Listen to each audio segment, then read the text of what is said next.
Hello welcome back to channel ஜோப் சரி தமிழக அரசு இந்து சமய அறநிலையத்துறையில் 3 விதமான பதவிகள் வந்திருக்கு.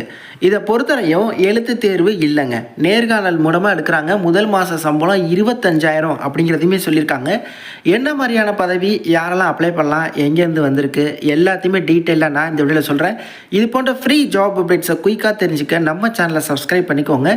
பக்கத்தில் உள்ள பெல்லை ப்ரெஸ் பண்ணி ஆலில் செட் பண்ணி வச்சுக்கோங்க. எவ்வளவோ சேனல் சப்ஸ்கிரைப் பண்ணிக்கிங்க. இந்த மாதிரி எஜுகேஷனல் கண்டென்ட் போஸ்ட் பண்ணுற இந்த மாதிரி சேனலை சப்போர்ட் பண்ணுங்கள். இந்த வேலைவாய்ப்பை பொறுத்தவரை நீங்கள் எப்படி அப்ளை பண்ணணும் அப்படின்னா, அப்ளிகேஷன் ஃபார்ம் கொடுத்துருக்காங்க. இந்த ஃபார்மை நீங்கள் அப்படியே ஒரு பேப்பரில் பிரிண்ட் அவுட் எடுத்துருங்க. பிரிண்ட் அவுட் எடுத்து தமிழில் யார் அப்ளை பண்ணுறீங்களோ அவங்க கைப்பட முற்றிலும் தமிழில் எழுதிருங்க. ஸோ மேலே உங்களோட ஃபோட்டோவை ஒட்டிடுங்க. அதே மாதிரி கீழே ஒரு உறுதிமொழி இருக்கும், அதாவது டிக்ளரேஷன் ஃபார்ம் இருக்கும். ஸோ இதையுமே ஃபில் பண்ணி நீங்கள் டேரெக்டாக கீழே உங்களோட சைன் அந்த இடத்துல போட்டுருங்க. நாள் என்றைக்கு நீங்கள் அனுப்புகிறீங்களோ அது, அப்புறம் உங்கள் மாவட்டத்தின் பெயர். ஸோ இந்த டிக்ளரேஷன் ஃபார்மில் உங்களோட பெயர் ஆகிய நான், உங்கள் அப்பா பெயர் கொடுத்துக்கோங்க. கல்யாணமான பெண்கள் அப்படின்னா கணவர் பெயரை கொடுத்துக்கோங்க. ஓகே, கல்யாணம் ஆகலை இல்லை ஆண்கள் அப்படின்னா தந்தை பெயரை இந்த இடத்துல நீங்கள் கொடுத்துக்கலாம். உங்கள் பெயர் இந்த இடத்துல தந்தை பெயர் அப்படிங்கிறத மட்டும் கொடுத்துடலாம். மீதி எல்லா இடத்துலையுமே பார்த்தீங்கன்னா முற்றிலும் தமிழ்லே நீங்கள் ஃபில் பண்ணுங்கள். அது மட்டும் இல்லாமல் உங்களுக்கு இன்கேஸ் எதுவும் பொருந்தலை, இதில் கேட்டிருக்கக்கூடிய ஆப்ஷன்ஸில் எதுவும் பொருந்தலை அப்படின்னா நீங்கள் அந்த பாக்ஸ் அப்படியே விட்டுறாமல் ஜஸ்ட் இந்த மாதிரி கோடு போட்டு வைங்க. ஓகே, அப்படியே பாக்ஸை எம்டியாக விட்டுறாமல் இந்த மாதிரி கோடு போட்டுருங்க. ஓகே, இந்த வேலைவாய்ப்பு எங்கேருந்து வந்திருக்கு அப்படின்னா, வடபழனி அருள்மிகு வடபழனி ஆண்டவர் திருக்கோயில். ஸோ இங்கேருந்து பார்த்தீங்கன்னா இப்போது 3 விதமான பதவிகள் வந்திருக்கு. இது இந்து சமய அறநிலையத்துறை கட்டுப்பாட்டின் கீழ் இருக்கக்கூடியது தான். 8/9/2025 வந்த இந்த வேலைவாய்ப்பை பொறுத்தவரையும் என்ன எடுக்கிறாங்க அப்படின்னா, நேர்முக தேர்வு வாயிலாக நிரப்புவதற்காக தகுதி உடைய இந்து மதத்தை சார்ந்தவர்கள் மட்டுமே இந்த வேலைவாய்ப்புக்கு அப்ளை பண்ண முடியும். ஓகே, இந்த டெம்பிள் ஜாப்க்கு இந்து மதத்தை சார்ந்தவங்க மட்டும். என்னென்ன பதவிகள் அப்படிங்கிறத பாருங்கள். தேவார ஆசிரியர், இசை ஆசிரியர், அதே மாதிரி தமிழ் ஆசிரியர், இந்த 3 விதமான பதவிகள். இந்த பதவிகள் எல்லாமே பார்த்திங்கன்னா தற்காலிக அடிப்படையில் தான் எடுக்கிறாங்க. இது நிரந்தர அரசு வேலைவாய்ப்பு கிடையாது. தற்காலிக தொகுப்பூதிய ஆசிரியர்களை எடுக்கிறாங்க. ஆனால் இவ்வளோ ஆண்டுகள் தான் அப்படிங்கிற மாதிரிலாம் கிடையாது. நீங்கள் இருந்துக்கலாம், பட் டெம்பரரி பொசிஷன் தான். எல்லா பதவிகளுக்குமே பார்த்திங்கன்னா மாத சம்பளம் 25,000 அப்படிங்கிறதையுமே கொடுத்துருக்காங்க. என்னதான் பார்த்தீங்கன்னா சென்னையில் இருக்கக்கூடிய இந்த கோவிலில் வேக்கன்சி வந்திருக்கு அப்படின்னாலுமே நீங்கள் 38 மாவட்டத்திலேருந்து எங்கேருந்து வேணால் நீங்கள் அப்ளை பண்ணிக்கலாம்.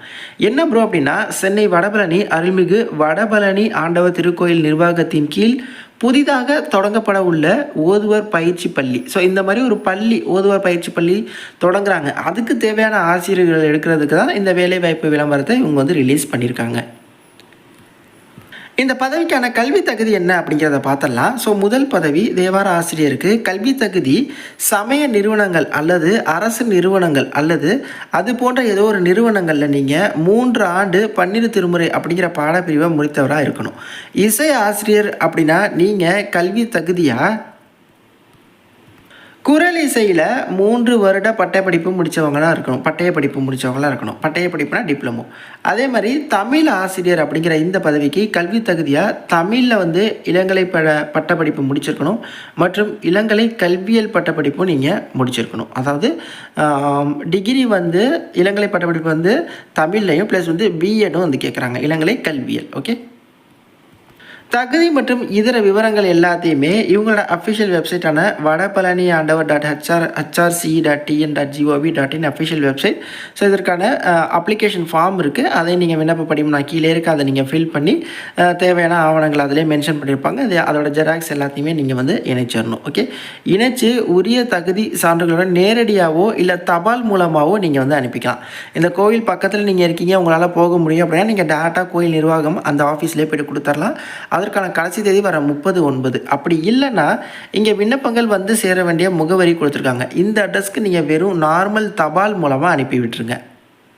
மற்றபடி வழக்கமாக அந்த அப்ளிகேஷன் ஃபார்ம் ஃபில் பண்ணுறது எல்லாமே பேசிக் தான். பேர், அப்பா பேர், பிறந்த தேதி, பாலினம், இது போன்ற விஷயங்கள், ஆதார் அட்டை, தொலைபேசி, அப்புறம் இமெயில் ஐடி, அப்புறம் என்ன மதத்தை சார்ந்தவங்க, வயது வரம்பு, இப்போ உங்களுக்கு என்ன வயது வரம்பை பொறுத்தவரையும் 18 வயதுலேருந்து 45 வயது வரையும் இருக்கலாம் அப்படின்னு சொல்லியிருக்காங்க. 45 வயது வரையும் கூட நீங்கள் அப்ளை பண்ணிக்கலாம். கல்வி தகுதி என்ன, அவங்க கேட்டிருக்கக்கூடிய கல்வி தகுதி இருக்கா அப்படிங்கிறது. அப்புறம் இதர தகுதிகளில் உங்களுக்கு வேறு ஏதாவது இந்த கல்வி தொடர்பான தகுதிகள் இருக்கா? உதாரணத்துக்கு டைப்பிங்கு, ஷார்ட் ஹேண்டு இந்த மாதிரி எதுவும் தெரிஞ்சிருந்தால் அதை கொடுங்க. இல்லை அப்படின்னா ஜஸ்ட் இந்த மாதிரி ஒரு கோடை போட்டு விட்டுருங்க. பாக்ஸை எம்டியாக விடாமல் இந்த மாதிரி கோடை போட்டுருங்க. அடுத்து அரசிதழ் பதிவு பெற்ற அதிகாரியிடமிருந்து பின்னர் பெறப்பட்ட நன்னடத்தை சான்று. ஸோ இது வந்து அரசிதழ் பதிவு பெற்றனா கெசட் ஆஃபீஸர். ஸோ இந்த மாதிரி ஆட்களில் நீங்கள் வந்து நன்னடத்தை சான்று கான்டாக்ட் சர்டிஃபிகேட் வந்து நீங்கள் இணைக்கணும் அப்படின்னு சொல்லியிருக்காங்க. உங்கள் மேலே எதுவும் குற்றவியல் நடவடிக்கை இருக்கா அப்படின்னு சொல்லி கேட்குறாங்க. இருக்குன்னா ஆம், அப்படி இல்லைன்னா ஜஸ்ட் இல்லை. ஓகே, நிலுவையில் இருக்கா அப்படிங்கிறதுக்கும் இல்லை, தண்டனை வழங்கப்பட்டுள்ளதா அப்படிங்கிறதுக்கும் இல்லை. ஸோ இது போல் தண்டனைகள் பெறப்பட்டிருக்கீங்க, உங்கள் மேலே வழக்குகள் எதுவும் நிலுவையில் இருக்குது அப்படின்னா அதற்கெல்லாம் நீங்கள் ஆம் அப்படிங்கிறத நீங்கள் வந்து கொடுக்குற மாதிரி இருக்கும். ஸோ நீங்கள் இந்த அப்ளிகேஷன் ஃபார்ம் வந்து நீங்கள் ஃபில் பண்ணுறது அந்த தகவலை பொறுத்து இவங்க நேர்காணலுக்கான லெட்டர் சென்ட் பண்ணுவாங்க. ஸோ அந்த டைமில் நீங்கள் நேர்காணல் போகிற மாதிரி இருக்கும். ஸோ இந்த 3 விதமான ஆசிரியர் பதவிகள் தான். வேறு எதுவும் சந்தேகங்கள் இருந்தாலும் கமெண்ட் பாக்ஸில் மென்ஷன் பண்ணுங்கள். இது போன்ற நிறைய வேலைவாய்ப்புகளை தெரிஞ்சுக்க கண்டிப்பாக நம்ம சேனலை சப்ஸ்கிரைப் பண்ணிக்கோங்க. தேங்க்ஸ் ஃபார் வாட்சிங். Take care and bye. Tata.